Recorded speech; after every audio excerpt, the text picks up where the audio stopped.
Bem-vindo ao Debate Creator, Escovador de Bytes. Como vocês podem ver, hoje nós estamos aqui no aeroporto Santos Dumont, aqui no Rio de Janeiro, onde eu vou embarcar muito em breve para São Paulo para fazer uma palestra sobre DevOps, apresentar um DevOps para alguns clientes da minha empresa. Então hoje eu estou indo para São Paulo e eu pensei, poxa, já que eu vou apresentar isso aí para a galera lá do meu trabalho, né, para os meus clientes, por que eu não posso apresentar para você, amigo Escovador de Bytes, também? Então vem comigo nessa jornada que hoje eu vou explicar para vocês o que é DevOps e para que serve DevOps. Vambora, galera! Então, meu muito amado amante da retrocomputação, antes da gente começar a falar para vocês o que é DevOps, o que é a cultura de desenvolvimento ágil, a gente primeiro tem que entender o que existia antes dessa visão de desenvolvimento de software, né? Dentro da visão do nosso queridíssimo Quando Tudo Era Mato, lá antes da gente ter o paradigma de desenvolvimento ágil, existia meio que uma metodologia que reinava sobre todas as outras, que era a metodologia Waterfall. E o que é a metodologia Waterfall? Na metodologia Waterfall, a gente tinha lá toda uma fase de requerimentos que levava às vezes meses para terminar, dependendo do tamanho do projeto. Se você tivesse um projeto muito grande lá, tivesse um projeto de 1 ano, 2 anos, às vezes a fase de levantamento de requisitos levava meses, levava 4, 5 meses. E ficava lá um ou vários analistas de requisito levantando tudo que o cliente precisava, criava um documentão enorme, uma calhamaço de documento lá, de requerimentos, que ficavam escritos em pedra. E a partir desse momento a gente ia desenvolvendo em cima daqueles requisitos fixos. E aí, ó, a gente ia para essa escadinha aqui, que é a escadinha do método em cascata. Escrevia os requerimentos todos, aí isso aqui levava um tempão, aí quando isso aqui terminava a gente fazia o design, e aí levava outro tempão, e aí fazia a implantação, e aí fazia os testes, e aí ia para a equipe de manutenção para manter o troço funcionando. Como vocês puderam ver, uma etapa só começava quando a outra terminava.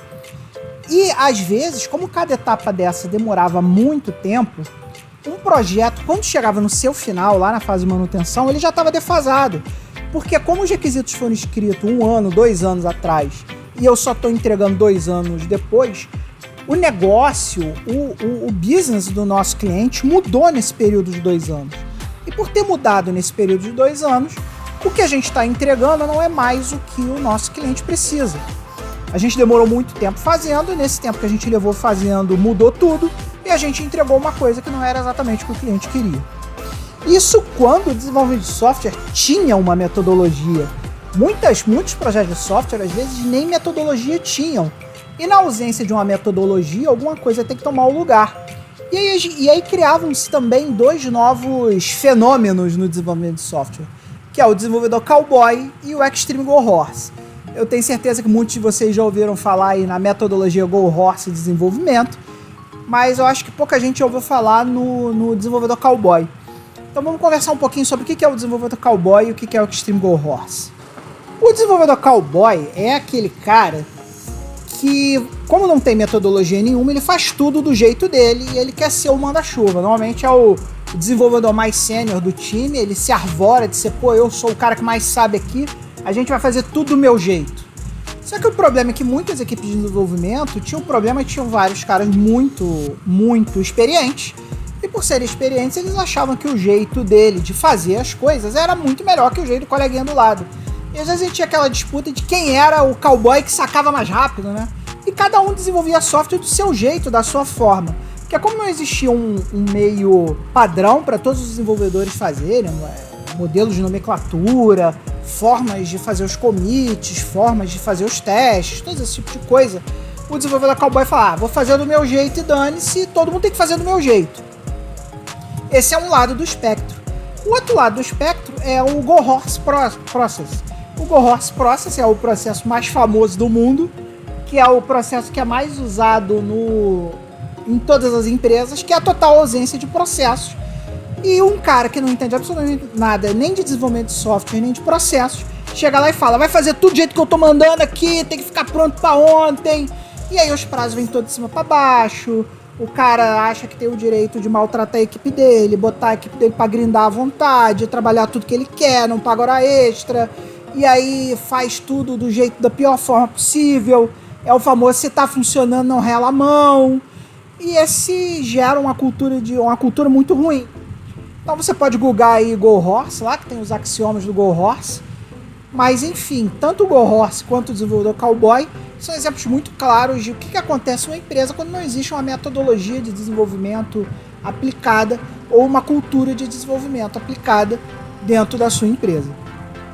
E aí, meu amigo escovador de bytes, aconteceu um belo dia em que os maiores desenvolvedores de software da época decidiram que estavam de saco cheio de Extreme Go Horse, de desenvolvedor Cowboy, cansaram de projetos de software que estavam fadados ao fracasso. E aí eles resolveram criar um manifesto, que é realmente um manifesto, chamado Manifesto para o Desenvolvimento Ágil de Software, que é esse manifesto aqui que eu vou mostrar aqui para vocês agora. Esse manifesto para o desenvolvimento ágil, que teve como os primeiros signatários essa galera aqui, esses amiguinhos aqui, ó, que para quem não conhece são desenvolvedores de software muito famosos, que tinham muita influência na época, escreviam livros. Inclusive esse camarada aqui que eu sou muito fã aqui, o Martin Fowler, eles assinaram um manifesto que pregava o seguinte, que indivíduos e interações são mais importantes que processos e ferramentas. Software em funcionamento é mais importante que documentação abrangente. Colaboração com o cliente é mais importante que negociação de contrato. E responder rapidamente às mudanças é muito mais importante do que seguir um plano. E aí eles começaram a chamar, conclamaram os desenvolvedores de software a virem assinar esse manifesto. E aí que entra o nosso bate-papo de hoje, que é o tal do DevOps, que nada mais é que a versão da Microsoft de como se implementar uma cultura ágil de desenvolvimento de software nas empresas. Como o DevOps é uma cultura, todo mundo queria meter o seu bedelho lá em qual seria a melhor forma de se estabelecer essa cultura. E a Microsoft não podia ficar de fora e entrou lá com o nosso DevOps. E agora sim a gente pode começar a falar efetivamente de DevOps depois de toda essa introdução que eu tive que fazer aqui para vocês. Então, meu amigo amante da retrocomputação, meu amigo escovador de bytes, se um dia você for fazer uma entrevista lá de emprego lá e o cara te perguntar, meu irmão, o que é DevOps? Não diga para ele que DevOps é uma ferramenta ou que DevOps é uma metodologia. DevOps é muito mais do que isso. DevOps é, na verdade, um conjunto de práticas, ferramentas e uma filosofia cultural que automatiza e integra os processos entre o desenvolvimento de software e a equipe de infraestrutura. Por isso que tem esse nome. Dev vem de desenvolvimento, Ops vem de operações. Então você acaba transformando o seu ciclo de desenvolvimento de software em uma coisa integrada, onde desenvolvedores e operadores são planejados e orquestrados todos por uma cultura, por uma coisa. Então, se a gente for olhar ali o nosso queridíssimo ciclo do DevOps, que eu vou mostrar para vocês já agora, ele é um sinalzinho de infinito. E nesse sinalzinho de infinito cabem diversas ferramentas e diversas visões. E eu vou mostrar aqui o slide para vocês terem ideia do que eu estou falando. Então aqui, meu amigo, olha só que coisa interessante. Tá vendo aqui o ciclo do DevOps? O ciclo do DevOps, ele não é mais uma escadinha, ele é um sinalzinho de infinito, porque o desenvolvimento do software ele é contínuo, nunca termina. O ciclo de desenvolvimento de software é um símbolo de infinito porque ele nunca acaba. E como vocês podem ver nesse slide poderoso aqui, ó, todas essas tecnologias aqui que estão em volta do nosso queridíssimo DevOps, todas elas querem contribuir um pouquinho para essa enorme cultura que é o desenvolvimento do DevOps. E aqui é que entra o poder do consultor. O consultor vai olhar dentro de todas essas tecnologias que estão aqui gravitando em volta do nosso queridíssimo DevOps, olhar para a sua cultura de desenvolvimento dentro da sua empresa e dizer, olha, a sua empresa, você desenvolve software as a service num servidor web, você vai precisar mais dessas ferramentas do que dessas. Então, cara, você tem um time aqui de engenharia de dados e o teu time de engenharia de dados precisa ser um pouco mais ágil. Então, ao invés de usar essas ferramentas, vamos usar outras ferramentas, vamos usar outro processo. Ao invés de usar Kanban, vamos usar outra coisa qualquer. E esse é o cara que esse consultor vai dizer para você qual é a melhor forma de customizar o DevOps para a sua experiência empresarial. E aí, meu amigo escovador de bytes, chegou aquele momento que eu sei que você adora, que é o momento que eu falo sobre como você, escovador de bytes, amigo, pode ajudar aqui o canal a crescer e se tornar um grande canal de retrocomputação do YouTube. A primeira maneira, mais fácil, inclusive, é você entrar lá no nosso Patreon, patreon.com/TheByteCreator. Lá, por apenas $1, você vai ganhar acesso antecipado aos vídeos, acesso ao nosso FTP exclusivo, que tem não só arquivo de MSX, mas também arquivo de diversas plataformas, como Apple II, MC1000, tem lá um monte de arquivo para você brincar. Além disso, você também vai ganhar os nossos Thank You Discs. Os nossos Thank You Discs, para quem é assinante do nosso programa de patrocínio, saem na faixa. Mas se você quiser remunerar o meu código, falar, poxa, Manel, vou te dar um dinheiro ali, você também tem a opção de comprar os Thank You Discs lá no Patreon. É só entrar lá na abinha de compras e comprar um Thank You Disc por $3. Ou você pode entrar na nossa loja de merchandise, a TheByteCreator.com.br. Lá você vai poder comprar camisas lindas como essa aqui que eu estou usando, além de diversas outras coisas, como boné, roupinha pro seu pet, caneca, um monte de produtos lá, que são de design aqui do The Byte Creator e que você vai poder nos ajudar comprando. Muito obrigado a todos vocês que estão ajudando o canal, que estão comprando nosso merchandise, estão assinando o programa de patrocínio e nunca se esqueça, seja feliz e me faça feliz para que a nossa comunidade cresça e apareça. Agora vamos embora que essa propaganda já ficou muito longa. E aí, amiguinho escovador de bytes, como o nosso queridíssimo DevOps, por incluir as metodologias ágeis dentro dessa cultura, ele é focado na entrega do produto. Então, se vocês olharem esse slide aqui, vocês vão ver, ó, que a aplicação está no centro sempre. Por quê? Porque quando a gente fala de metodologias ágeis, né, de Kanban, esse tipo de coisa, uma entrega só é válida quando ela entrega valor, ou seja, quando você entrega um software testável para o seu usuário, para que ele possa testar se tudo que ele pediu ali está lá. Uma das diferenças essenciais entre metodologias ágeis e as nossas queridíssimas metodologias waterfall é que a cada sprint, ou seja, a cada corrida da equipe para entregar uma coisa, nós temos um caretinha lá, um amiguinho lá chamado dono do produto, né, o Product Owner, que ele é o cara que vai validar se o que foi planejado na sprint foi efetivamente entregue naquela sprint. E aí entra um outro conceito muito importante da cultura DevOps, que é o seguinte: todo mundo que está dentro do ciclo de vida do aplicativo, ele atua em todas as etapas do desenvolvimento, desde a entrega até a operação. Então, se a gente olhar aqui, planejamento, desenvolvimento, entrega, operação, todo mundo está envolvido. O produto deixa de ser... Você deixa de ter o analista de requisito envolvido só na fase de requisito. Você deixa de ter o programador só envolvido na hora da programação. Você deixa de ter o nosso queridíssimo dono do produto, né, o Product Owner, envolvido só lá na fase da homologação. A cada ciclo de entrega, todo mundo interage entre si e chega nas conclusões que precisa chegar para que possa ser feita a entrega oficialmente. E aí, meu amigo, quais são as fases que passa todo o ciclo, né? Eu tô falando toda hora aqui de ciclo do produto, ciclo da aplicação. O que eu quero dizer com isso? O ciclo do DevOps, que é aquele sinalzinho de infinito lá que eu mostrei para vocês, ele tem diversas fases. Então, primeiro você passa pela fase de planejamento, que é aquela fase lá que tem lá o seu Kanbanzinho, né? Você tem lá o seu Trello, o seu Gira, seu Azure Boards lá, onde você vai criar as histórias do usuário. Todo mundo vai se reunir lá para dizer o que o usuário quer criar, adicionar pesos em pontos para cada uma daquelas histórias, né?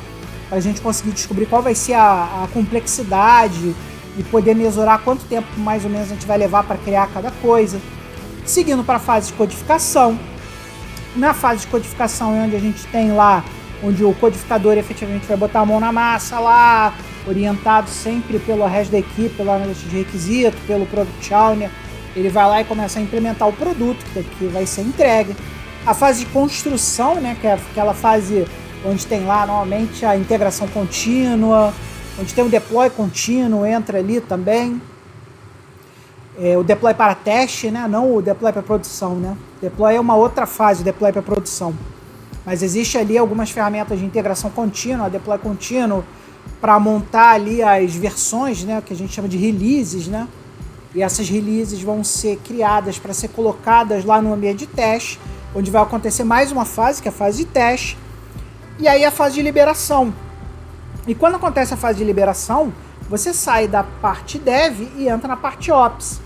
E ali você tem o deploy, né, que é você pegar aquela release e colocar em produção, a operação, que é onde as pessoas vão efetivamente usar ali a ferramenta, e o monitoramento contínuo daquela aplicação, para a gente sempre saber o que pode melhorar, o que não está performando, o que pode performar mais, o que pode ser, o que é de bom, o que é de ruim, para que a gente volte de novo para a fase de planejamento, e na fase de planejamento começar tudo de novo, como eu vou mostrar aqui agora para vocês no slide. Então aqui, pessoal, olha só, são todas essas fases que eu acabei de descrever para vocês. Aqui na fase de planejamento tem aqui, ó, o Azure Boards, tem aqui o nosso queridíssimo teste, tem aqui as ferramentas GitHub, GitHub Action, tem aqui a integração contínua, aqui que entra Jenkins, uma série de ferramentas aqui para fazer integração contínua e deploy contínuo, Azure Pipelines também entra aqui. Aqui na fase de deploy a gente tem aqui ferramentas de infraestrutura as code, aí normalmente o pessoal de infraestrutura tem que saber trabalhar com Kubernetes, o pessoal de desenvolvimento tem que saber criar a aplicação usando containers Docker para que eles possam ser orquestrados pelo serviço do Kubernetes para poder fazer escalabilidade vertical quando precisar, esse tipo de coisa. O deploy para produção, operação e aqui o continuous feedback, tem aqui o Power BI, onde a gente vai ter painéis de acompanhamento para poder acompanhar gráficos de burn down da equipe, para saber se a equipe está entregando no prazo, se vai atrasar, se não vai atrasar. Também usar aqui as ferramentas aqui no feedback contínuo para alimentar, por exemplo, você tem lá uma tarefa que você faz corriqueiramente no seu time de desenvolvimento e essas tarefas você vai lá guardando um histórico. Então, quando você faz tarefas similares, você sabe mais ou menos quanto tempo você vai gastar em cada tarefa, baseado no tempo que a sua equipe gastou fazendo tarefas anteriores. Tudo isso você consegue medir aqui e aí a gente volta de novo aqui para o planejamento. Então, como sempre, começa no planejamento, construção, integração contínua, deploy, operação e feedback contínuo. E aqui a gente vai sempre trabalhando dessa forma, sempre focado em entregas parciais que podem ser mesuradas e que tenham um valor mesurável para o cliente. O cliente possa olhar e falar, pô, isso que você me entregou realmente é o que eu quero. Então, pessoal, se vocês quiserem saber mais sobre o Microsoft DevOps, eu vou botar esse link aqui para vocês. O Microsoft Learn sobre as ferramentas, né? A cadeia de ferramentas do DevOps, focado muito aqui em Microsoft, tá, pessoal? Mas esse link vai estar aí na descrição do vídeo para vocês poderem começar a sua jornada aí de aprendizado e aprender algumas ferramentas importantes para o DevOps, para que a gente possa começar a trabalhar numa cultura muito mais inteligente e que vai entregar as coisas muito mais rápido e com muito mais qualidade. Então, meu amigo escovador de bytes, eu espero que você saiba que não dá para pegar um assunto complexo e extenso como o DevOps todo e explicar tudo do DevOps que existe para você em um vídeo de 20 minutos. Não tem como. Mas dá uma olhada aqui na descrição do vídeo, que eu vou colocar uma série de links que vão começar a te colocar no caminho do aprendizado da Microsoft para que você possa trabalhar em equipes DevOps e que você não fique perdido no tempo. Hoje, a maioria dos desenvolvedores, eles usam metodologias ágeis e usam uma cultura DevOps, mesmo que não seja da Microsoft, e essas culturas são muito parecidas. Se você conhecer o Azure DevOps, o Microsoft DevOps, você vai saber trabalhar numa cultura que praticamente todas as equipes de desenvolvimento usam, mesmo que as ferramentas não sejam as mesmas. Então, de qualquer maneira, pessoal, muito obrigado a todos vocês que estão assistindo. Espero que vocês tenham curtido esse vídeo. Espero que vocês entendam que esse vídeo aqui, ele é importante, não importa se você é desenvolvedor retrô, se você é desenvolvedor atual, se você desenvolve sozinho em casa, se você desenvolve um time grande, não importa.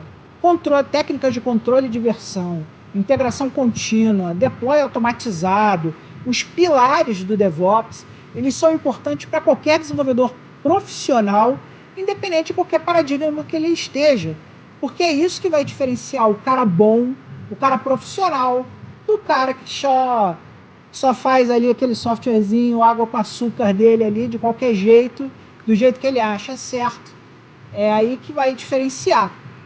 E é muito importante hoje, caso você queira realmente seguir na carreira de desenvolvimento de software ou na carreira da ciência da computação, você conhecer metodologias ágeis e culturas de desenvolvimento ágil, como é o Azure DevOps.